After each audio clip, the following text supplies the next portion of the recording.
बिस्मिल्लाहिर्रहमानिर्रहीम। Welcome to my channel. Student, आज का हमारा टॉपिक है chapter number 1 function and limits. Student, before exercise starting, firstly describe the concept of function and what is function. Student, German mathematician Leibniz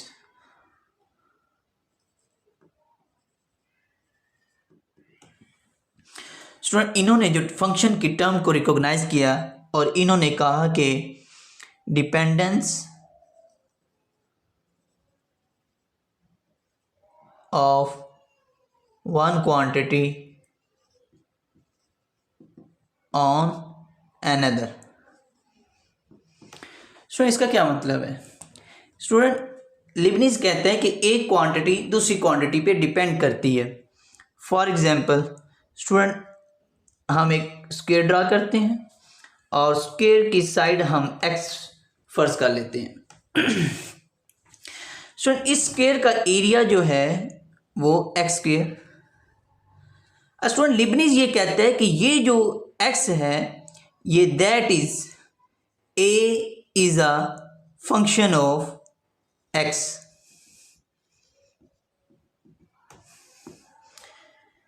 कि ए जो है ये quantity ये एक्स पे डिपेंड करती है। इसी तरह स्टूडेंट, एक सर्कल हम ले लेते हैं और जिसका रेडियस आर हम फर्ज कर लेते हैं और ओ सेंटर। सो इसका एरिया क्या होता है? Pi are square. That is, अब ये जो ए है ये A is a function of R, यानी ए किस पे डिपेंड कर रहा है? आर पे डिपेंड कर रहा है। तो स्टूडेंट, लिबनिज ये कहता है कि एक क्वांटिटी दूसरी क्वांटिटी पे डिपेंड करती है। इसी तरह आप वॉल्यूम ऑफ कॉन ले लें, 4/3 पाई आर क्यूब।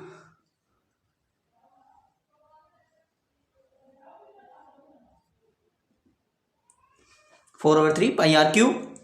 अब ये जो v है ये तो 4 और 3 पाई कांस्टेंट है और ये किसका फंक्शन है? r का, यानी v किस पे डिपेंड कर रहा है? r पे। v is a function of r। Student, Leibniz ने तो यहां तक हमें कॉन्सेप्ट दिया फंक्शन का कि dependence of one quantity on another quantity, यानी एक क्वांटिटी दूसरी क्वांटिटी पे डिपेंड करती है। स्टूडेंट, अब हमें तो इसका मैथमेटिकल एक स्ट्रक्चर चाहिए था, मैथमेटिकल फॉर्म चाहिए थी। तो स्टूडेंट, इसके बाद जो मैथमेटिकल फॉर्म जो हमें दी वो आइलर फंक्शन है, आइलर मैथमेटिशियन है। और ये जो मैथमेटिशियन है ये स्विस मैथमेटिशियन है।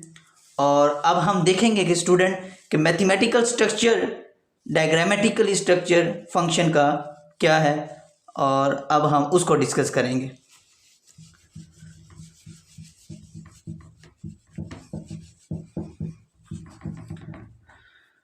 तो स्टूडेंट, आइलर क्या कहता है? आइलर जो स्विस मैथमेटिशियन है,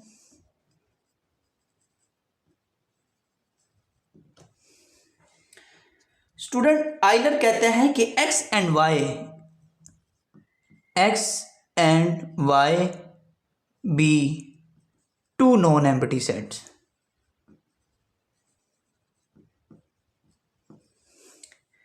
कि कोई दो सेट्स हैं और वो नॉन एम्प्टी हैं। और फिर आइलर ये कहता है कि उन दोनों के दरमियान जो रिलेशन है, जो ताल्लुक है, जो लिंक है, कहते हैं then a function f from set x to set y, जो हमने दो नॉन एम्प्टी सेट लिए। कहता है is a rule that assign to each element, किसका? इन एक्स में assign element in x a unique element student unique का word use हुआ है, यूनिक एलिमेंट इन वाई। इस पे अभी हम डिस्कस करते हैं कि स्टूडेंट वो कहता ये है कि कोई से दो नॉन एम्प्टी सेट ले और उनके दरमियान जो रिलेशन है वो एक फंक्शन है from a set x to a set y, और वो जो रूल है वो एक्स का ईच एलिमेंट, एक्स का हर एलिमेंट यूनिक होगा वाई में। और इसको हम इस तरह भी लिख सकते हैं, we can also write as f is a rule sign x into, यानी एफ एक्स पे ऑपरेट होता है और यूनिक एलिमेंट वाई आता है, यानी function f from a set x to a set y. इसको अगर हम डायग्रामेटिकली देखें तो ये एक एक्स सेट लिया हमने नॉन एम्प्टी और ये एक वाई सेट लिया नॉन एम्प्टी, और इस पे हम फंक्शन को ऑपरेट करवा देंगे। तो स्टूडेंट अब ये जो x होता है इसको हम डोमेन कहते हैं और ये जो y होता है इसको हम रेंज कहते हैं। अब स्टूडेंट फंक्शन जो होगा वो x पे ऑपरेट होगा और जो उसका इमेज बनेगा वो y होगा, यानी दूसरे लफ्जों में y equal to f of x, यानी फंक्शन x पे ऑपरेट होगा और जो इमेज बनेगा वो y का बनेगा। तो इसको रेंज भी कहते हैं और इसको कोडोमेन भी कहते हैं। अब आइलर ने जो हमें मैथमेटिकल फॉर्म दी वो ये दी, दैट इज डिफाइंड फंक्शन, कि फंक्शन जो है वो x जो नॉन एम्प्टी सेट लिया हमने उस पर ऑपरेट होगा और x का हर एलिमेंट यूनिक होगा y में, यानी जो इसका x का इमेज बनेगा वो यूनिक होगा। और जो x होगा स्टूडेंट वो इंडिपेंडेंट वेरिएबल है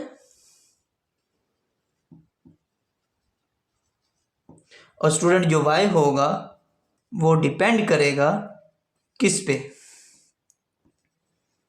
x पे, जो हमें कॉन्सेप्ट दिया लिबनिज ने कि एक क्वांटिटी दूसरी क्वांटिटी पे डिपेंड करती है। तो स्टूडेंट जो फंक्शन की डेफिनेशन है, कहता है function from a set x to a set y is a rule या correspondence that assign to each element x in x के हर एलिमेंट x में और unique element y in y में, यानी x आपकी, अब x चूंकि इंडिपेंडेंट वेरिएबल है, ये आज़ाद है, जब आप इसमें फंक्शन, इसमें एलिमेंट रख के फंक्शन को ऑपरेट करवाएंगे तो उससे जो इमेज बनेगा वो उस एलिमेंट पे डिपेंड करेगा और वो यूनिक होगा। यानी ऐसा नहीं हो सकता, ऐसा नहीं मुमकिन है कि एक एलिमेंट के दो इमेज आ जाए। हाँ, दो एक्स के टू एलिमेंट्स के वन इमेज हो सकता है, यानी आप मिसाल के तौर पे आप जब क्वेश्चन करते हैं कोई ऐसे दो फंक्शन ऐसे होते तो वो डिफरेंट हैं, लेकिन अक्सर ऐसा होता है कि उनका आंसर सेम आ जाता है। तो स्टूडेंट वो क्या रीज़न होती है, वो यही रीज़न होती है कि फंक्शन तो हमारे पास दो हुए और दो एलिमेंट, डिस्टिंक्ट एलिमेंट हमने फंक्शन पे ऑपरेट करवाए, लेकिन जब उनका इमेज बना यानी उनका सोल्यूशन आया वो सेम आया। तो स्टूडेंट वो यही रीज़न होता है कि टू एलिमेंट्स का तो एक इमेज बन सकता है लेकिन एक एलिमेंट के टू इमेज नहीं बन सकते, वो यूनिक होता है। यही उसने डेफिनेशन में वर्ड यूज़ किया और इसी का मतलब यही है। तो y चूँकि डिपेंडेंट वेरिएबल है और x इसमें इंडिपेंडेंट वेरिएबल है और x के जो एलिमेंट्स हैं उसको हम डोमेन कहते हैं और जो y के जो x के एलिमेंट से इमेज बनता है फंक्शन ऑपरेट करवाने के बाद उसको हम रेंज भी कहते हैं और कोडोमेन भी कहते हैं। तो स्टूडेंट हम हर लेक्चर में फंक्शन जो आपके टॉपिक, आपके सिलेबस का जो हिस्सा है और रोज़ाना हर लेक्चर में हम 2 से 3 डेफिनेशन को डिस्कस करेंगे और साथ हम अपने सिलेबस को भी, कोर्स को भी लेकर चलेंगे। यानी स्टूडेंट फंक्शन की अभी हमने definition y equal to f of x, यानी एफ फंक्शन एक्स पे ऑपरेट होगा और जो इमेज बनेगा वो वाई का बनेगा। स्टूडेंट इसको हम इस तरह भी अंडरस्टैंड कर सकते हैं कि हम एक कंप्यूटिंग मशीन लेते हैं,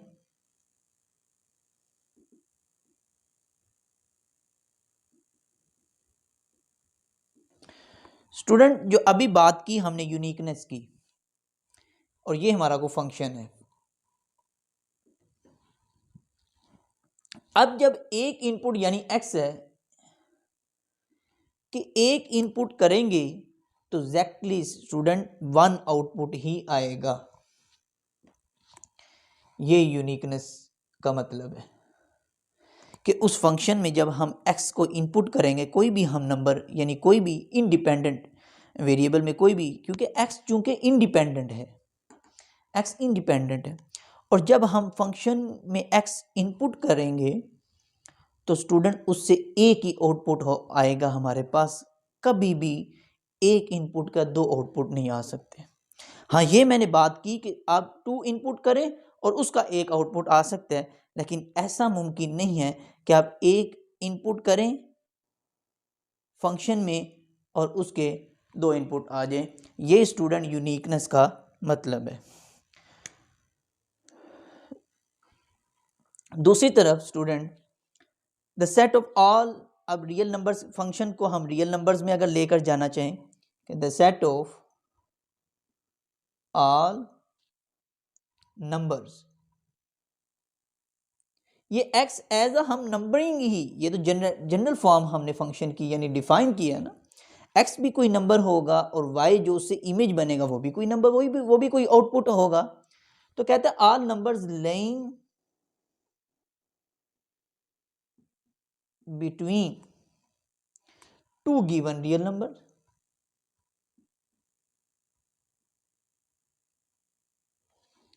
यानी तमाम नंबर्स का सेट जिनके दरमियान कोई दो रियल नंबर हमारे पास गिवन हो, उसे हम इज कॉल्ड इंटरवल कहते हैं। आई आर कह दें या इंटरवल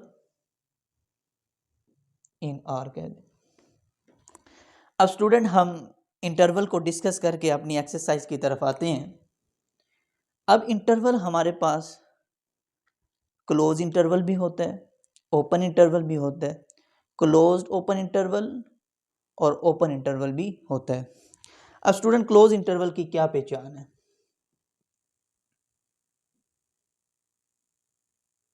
सबसे पहले इसको हम डिस्कस करते हैं।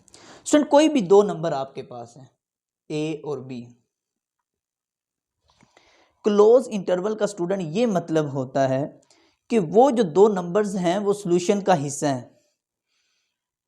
यानी अगर हम एक रियल लाइन ड्रा करें माइनस इन्फिनिटी टू इन्फिनिटी, और ये मैं कहता हूँ कोई ए नंबर है और ये मैं कहता हूँ बी नंबर है कोई, तो स्टूडेंट वो उस सॉल्यूशन का हिस्सा है। यानी अगर इसको सेट बिल्डर नोटेशन की फॉर्म में अगर लिखा जाए तो हम इसको इस तरह लिखेंगे कि x बिलोंग कोई रियल नंबर को बिलोंग कर रहे हैं और a लेस देन, स्टूडेंट जब लेस देन और इक्वल आ जाए तो इसका मतलब ये होता है कि वो सॉल्यूशन का हिस्सा है, एंड इक्वल टू बी। यानी अब ये जो क्लोज इंटरवल है इसका मतलब ये ए भी सॉल्यूशन का हिस्सा है और बी भी सॉल्यूशन का हिस्सा है, और इसके दरमियान तमाम वो नंबर वो उस फंक्शन को डिफाइन करेंगे। और अब student open interval, open interval में स्टूडेंट हम कर्व ब्रैकेट लगाते हैं। ये ले, इसको इस तरह भी हम कर सकते हैं और स्क्वायर ब्रैकेट की हम डायरेक्शन को भी चेंज करके लिख सकते हैं, उसकी डिनोशन फॉर्म इस तरह भी ले सकते हैं। स्टूडेंट ये जो ओपन इंटरवल है इसमें भी कोई दो नंबर हमने ए लिए और बी लिए, स्टूडेंट ये जो हैं ये सॉल्यूशन का हिस्सा नहीं होते, यानी इसमें इक्वालिटी नहीं आता, इनइक्वालिटी आते हैं इसमें। यानी अब ए और बी उस सॉल्यूशन का हिस्सा, उस फंक्शन का हिस्सा नहीं है उस इंटरवल का, लेकिन उसके दरमियान जो तमाम नंबर्स होंगे ए और बी के दरमियान, वो तमाम नंबर्स उस फंक्शन का यानी उस सॉल्यूशन का हिस्सा होंगे। और स्टूडेंट ये जो थर्ड है क्लोज ओपन इंटरवल,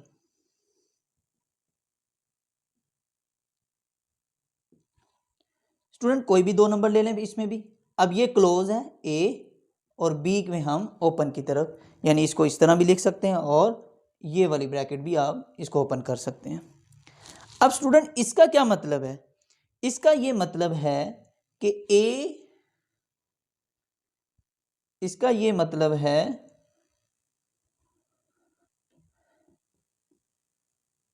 यहां भी नहीं नजर आ रहा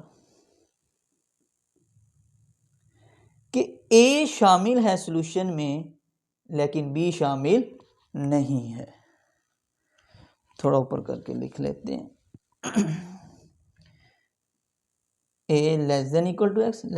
स्टूडेंट एक्सरसाइज 1.1 और स्टूडेंट क्वेश्चन नंबर 1 के मैंने दो फंक्शंस ले लिए हैं और उन दो फंक्शंस पे वो उसने फर्दर 4 पार्ट्स दिए हैं कि उस फंक्शन में ऑपरेट करेंगे, यानी वो जो इंडिपेंडेंट दिया होगा और उस फंक्शन में रख के वो कहता है कि इसको फाइंड करें। तो एक एफ ऑफ माइनस टू मैंने पार्ट लिया है और एक F of x square plus 4। F of minus two को मैं इस फंक्शन में रख के देखूंगा कि हमारा क्या सोल्यूशन आता है और F of x square plus 4 इस फंक्शन में रख के देखेंगे कि हमारा क्या इमेज बनता है। और स्टूडेंट याद रहे कि हमारी जो फंक्शन का जो मैथमेटिकल स्ट्रक्चर है वो ये है फंक्शन का y equal to f of x. Function को इस तरह डिफाइन करते हैं कि फंक्शन x पे ऑपरेट होता है इंडिपेंडेंट वेरिएबल पे और उसका जो इमेज बनता है वो y का एलिमेंट यानी यूनिक होता है। स्टूडेंट अब -2 मैं इस फंक्शन में ऑपरेट करवाऊंगा, यानी जहाँ x है वहाँ हम, क्योंकि x चूँकि इंडिपेंडेंट वेरिएबल है तो ये -2 इंडिपेंडेंट वेरिएबल में पुट हो जाएगा और इससे जो हमारा सोल्यूशन आएगा वो इस वेरिएबल पे यानी इस एलिमेंट्स पे वो उसका इमेज होगा। तो स्टूडेंट -2 का square 4 minus minus plus 2 4 plus 2 6। तो स्टूडेंट ये एफ ऑफ -2 पे हमारा जो सोल्यूशन है वो 6 आया।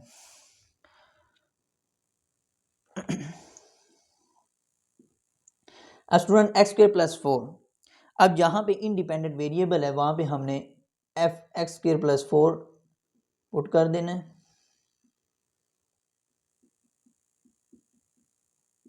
और फिर उसको सिंप्लीफाई कर देना है।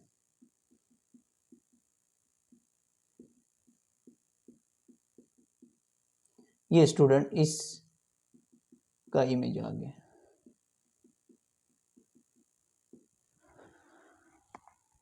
स्टूडेंट ये था हमारा क्वेश्चन नंबर 1 और स्टूडेंट क्वेश्चन नंबर 2 का भी कोई से दो पार्ट करूँगा मैं।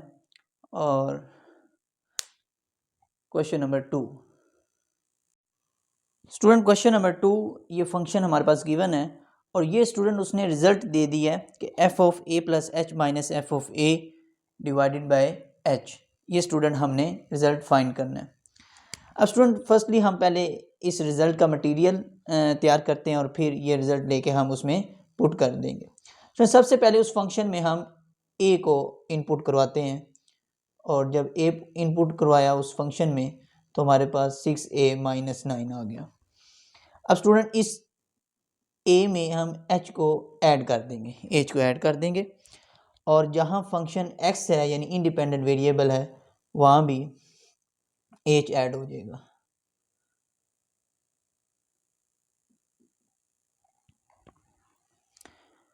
Student f of a plus h minus f of a. अब स्टूडेंट याद रहे इन दोनों के दरमियान माइनस है तो आप इन दोनों के दरमियान सब्ट्रैक्ट, लेफ्ट को लेफ्ट में कर दो और राइट को राइट में कर दो। तो F of a plus H 6a plus 6h minus 9 minus f of A 6a minus 9। Student अब हम इसको ओपन कर देंगे 6a 6h minus 9 minus 6a and student minus minus ये प्लस हो जाएगा। स्टूडेंट ये कैंसिल हो जाएगा। एक मिनट 6a ठीक है प्लस 9। स्टूडेंट ये कैंसिल हो जाएगा और माइनस 9 प्लस 9 भी कैंसिल और 6h हमारे पास इसका रिजल्ट आ गया। अब स्टूडेंट यहाँ डिवाइड हो रहा है h, तो अब आप दोनों तरफ h को हम डिवाइड कर देंगे तो हमारा रिजल्ट आ जाएगा।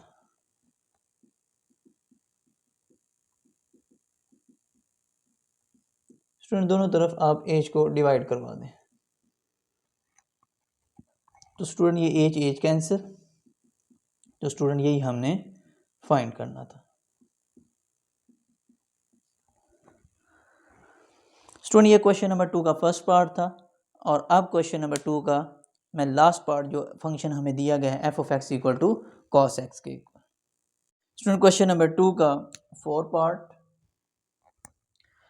स्टूडेंट इसमें भी हमने वही रिजल्ट फाइंड करना है जो हमने क्वेश्चन नंबर 2 के फर्स्ट पार्ट में किया है, लेकिन इसमें फंक्शन चेंज है अब। तो स्टूडेंट सबसे पहले हम इनपुट करते हैं इंडिपेंडेंट वेरिएबल में, पहले ए इनपुट करें और कॉस ए। स्टूडेंट फिर इसमें एच को ऐड कर दें, cos A plus H. Student result के मुताबिक हमने F of a plus H भी बना लिया और एफ ऑफ ए बना लिया। स्टूडेंट अब इसको हम सब्ट्रैक्ट कर देंगे, लेफ़्ट को लेफ़्ट में और राइट को राइट में हम सब्ट्रैक्ट कर देंगे। स्टूडेंट ये हमारे पास cos A plus h minus cos A. Student trigonometric में सम और डिफरेंस के हमने फार्मूले स्टडी किए थे और उसमें ये फार्मूला अप्लाई होता है। मैं यहाँ लिख भी देता हूँ जो फार्मूला अप्लाई होगा, cos p minus cos q. So cos का जब डिफरेंस होता है तो -2 sine p plus q by 2 और sine p minus q by 2। Student cos का जब डिफरेंस होता है -2 साइन, लेकिन नेगेटिव साइन आता है, p plus q by 2, p and first and second divided by 2 sine p minus q by 2। Student अब इसी फार्मूले को देख हम इस रिजल्ट पे अप्लाई करेंगे। अब ये हमारा p है और ये हमारा q है, तो student -2 sine p plus q by 2 sine p यानी a plus h minus a divided by 2। Student ये फार्मूला हमने इस पे अप्लाई किया।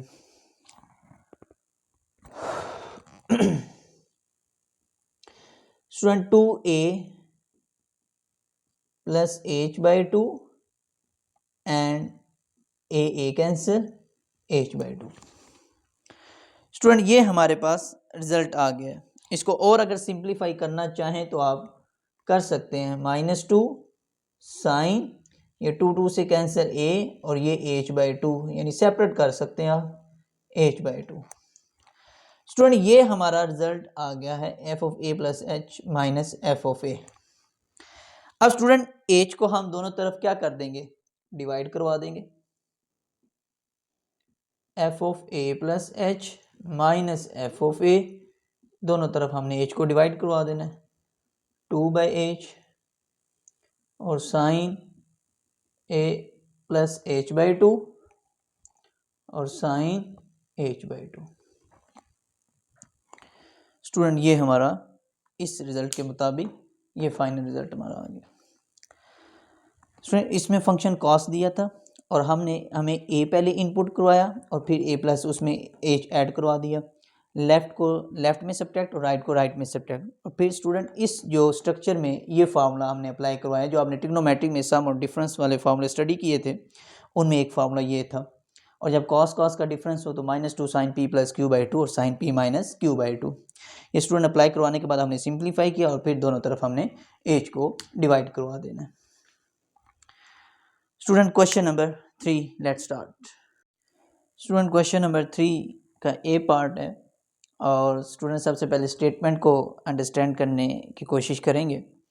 स्टूडेंट वो कहते हैं कि the perimeter p of square as a function of its area, यानी इसको आपने इस तरह एक्सप्रेस करना है, जो स्क्वायर का पेरीमीटर होगा वो as a function of its area. तो स्टूडेंट हम सबसे पहले let length of each side of square is x, यानी हमने स्क्वायर की हर साइड क्या ले ली है, एक्स ले ली है। अब स्टूडेंट जो पेरीमीटर ऑफ स्क्वायर होते हैं,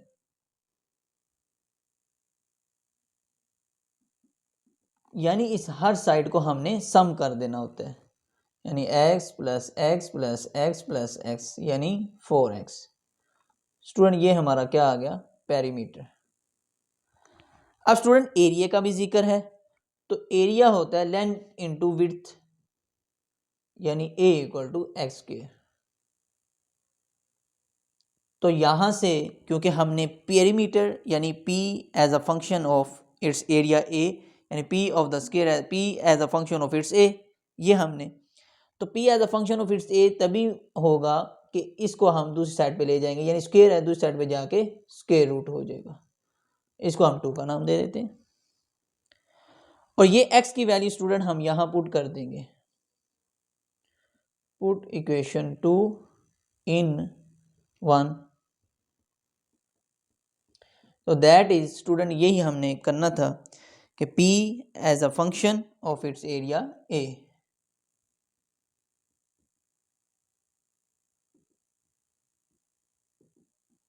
एरिया a, यही हमने फाइंड करना। स्टूडेंट ये जो क्वेश्चन नंबर 3 है, इसमें से अक्सर एक पार्ट आ जाता होता है, तो स्टूडेंट इसका एक पार्ट और कर देता हूँ मैं, और बी पार्ट कर देता हूँ मैं। स्टूडेंट जो क्वेश्चन नंबर 3 का बी पार्ट है, उसकी स्टेटमेंट ये है कि the area of a circle as a function of its circumference, यानी जो सर्कल का एरिया है वो एज अ फंक्शन है सर्कल के सर्कमफ्रेंस का। तो सर्कमफ्रेंस और एरिया का हमें सबसे पहले मालूम होना चाहिए, तो हम एक सर्कल ड्रा कर लेते हैं और जिसका सेंटर O है और रेडियस R है। तो स्टूडेंट दो चीज़ों का जिक्र हुआ है, एरिया का और सर्कमफ्रेंस का। तो we know that area of a circle pi are square और circumference 2 pi r. Student area का जिक्र है और सर्कमफ्रेंस का जिक्र है।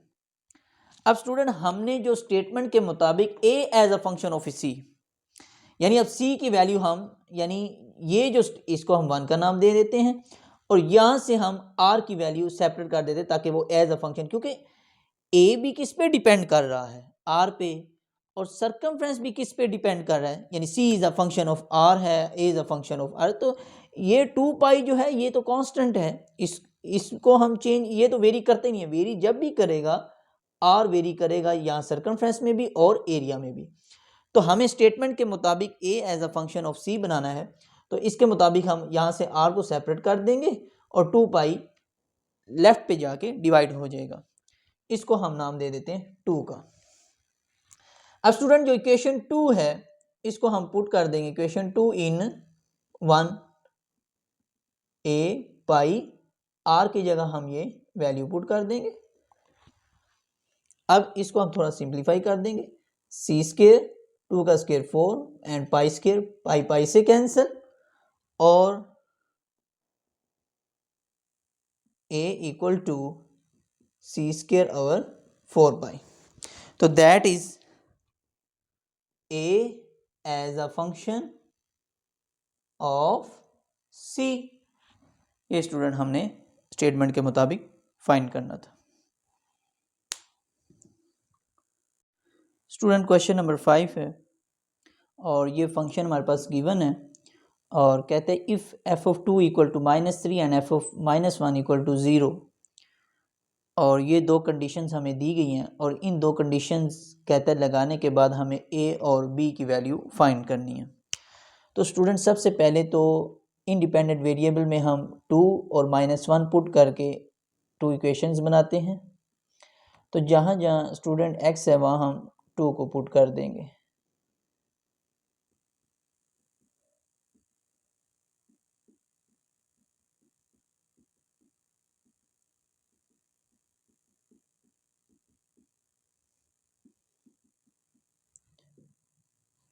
स्टूडेंट एफ ऑफ 2 पे हमारे पास ये सोल्यूशन आया।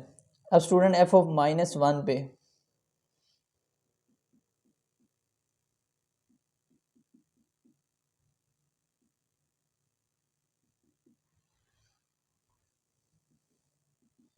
-1 का क्यूब -1 का स्क्वायर 1 -b + 1, ये कैंसिल हो जाएगा, -a -b।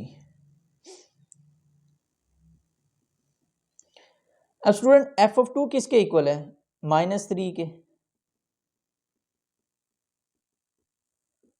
और f(-1) किसके इक्वल है? 0 के।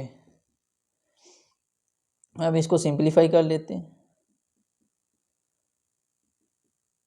-3 राइट पे जाके +3 = 0।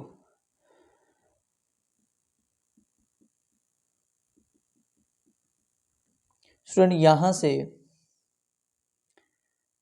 हमारे पास 2 कॉमन निकल रहा है, -2a + b + 6 = 0।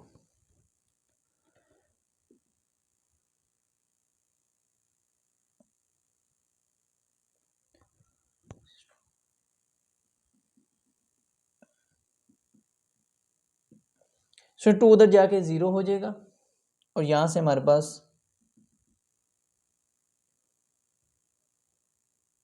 -2a + b = -6। ये इक्वेशन स्टूडेंट 1 कह दें, और ये स्टूडेंट इक्वेशन 2 कह दें। अब स्टूडेंट ये देखें, -a -b -2a + b, या -b है या +b है। अगर इन दोनों इक्वेशन को ऐड किया जाए तो फिर हमारे पास सॉल्यूशन ऐड 1 and 2। तो student add -b + b cancel, -2a -a -3a and -6 + 0 -6। तो स्टूडेंट माइनस माइनस कैंसिल, तो a = 2। स्टूडेंट लेफ्ट में ऐड हुए, राइट में -b + b cancel, -a -2a -3a -6 + 0 -6, minus cancel, और 3 उधर जाके डिवाइड, 3 2 6। स्टूडेंट ये जो a की वैल्यू है, ये आप चाहे 1 2 में पुट करें और चाहे 1 में पुट करें, आंसर सेम ही आएगा। तो कहाँ पुट करना है आपने? चले हम 2 में ही पुट कर देते हैं, पुट a in 2। तो स्टूडेंट यहाँ -2 -b = 0, तो b आ जाएगा -2 के। स्टूडेंट ये हमने 2 वैल्यूज़ फाइंड करनी थी। ये फंक्शन स्टूडेंट गिवन था, और ये 2 कंडीशन थी, और कहते हैं ये कंडीशन लगाने के बाद a और b की वैल्यू फाइंड करें। तो सबसे पहले 2 इनपुट किया, और ये आउटपुट आया हमारे पास, -1 इनपुट किया, और ये हमारे पास आउटपुट आया, और स्टूडेंट इसको सिंप्लीफाई करके a और b की वैल्यू फाइंड किया। स्टूडेंट आज का हमारा लेक्चर यहाँ तक ही था, इसके साथ ही मुझे इजाज़त दें। इंशाल्लाह नेक्स्ट वीडियो में मुलाकात होगी। अल्लाह हाफिज़।